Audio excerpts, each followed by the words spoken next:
So my husband loves to rest his full cup of coffee on the sofa cushion, like this, no hands, on our brand new, almost white sofa. I think it's maybe the adrenaline rush he's after. Sometimes though, he'll rest it on the arm of the sofa, which I suppose that's a little bit better, but you know what's even better than that? Your own personalized coffee table. Problem solved. I customized mine with the X's on the side to coordinate with my island, which I definitely encourage you to tie in other parts of your house and get creative, but you're more than welcome to use my design. So if you want to see how that is made, be sure to keep on watching. Don't forget to hit subscribe for more videos like this.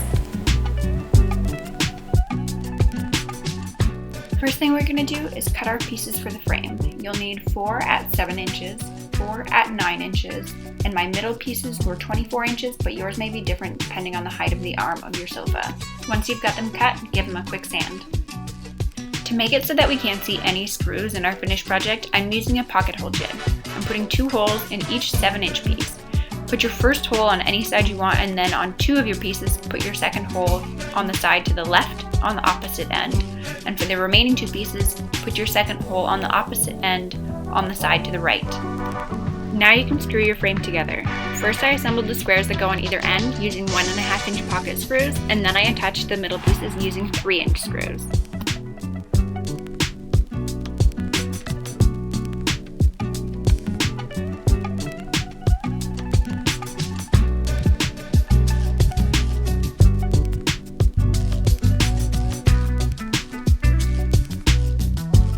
Pre-drilled my holes to prevent splitting and pre-sunk my screws to make assembly a little bit easier.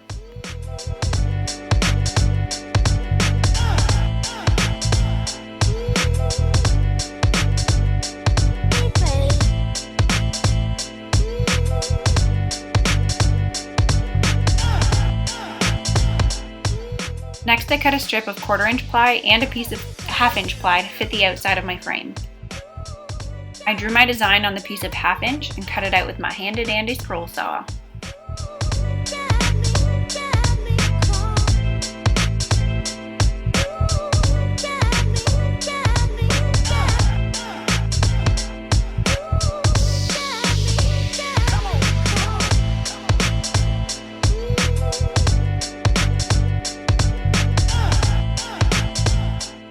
Next, I glued and nailed down my 1/4-inch sheet with some finishing nails.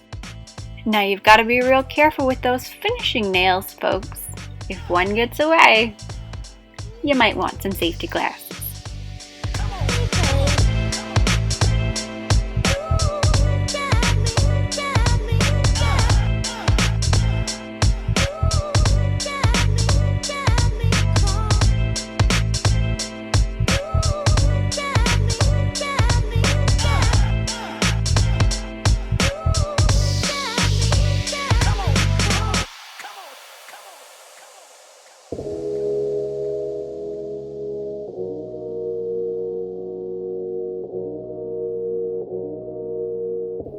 Now, if you survived that, glue down your 1/4-inch sheet, weigh it down, and let it dry. I left mine overnight.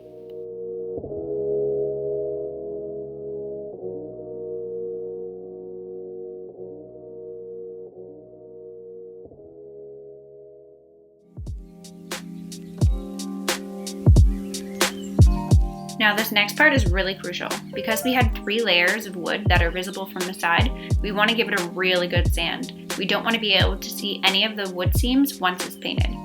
So I used an orbital sander with 120 grit sanding pads.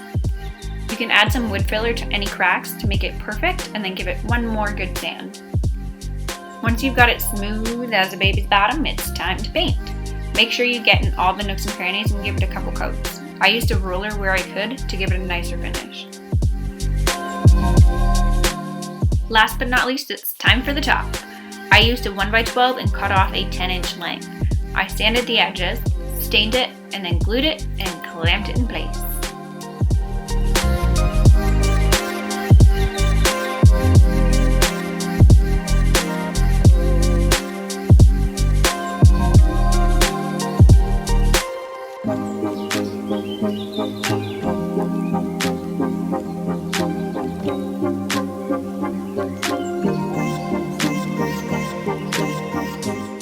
Once I unclamped mine, I also gave it a quick coat of urethane to finish it up. Thanks so much for watching. Don't forget to hit subscribe, and I'll see you all again soon. XOX, Heidi.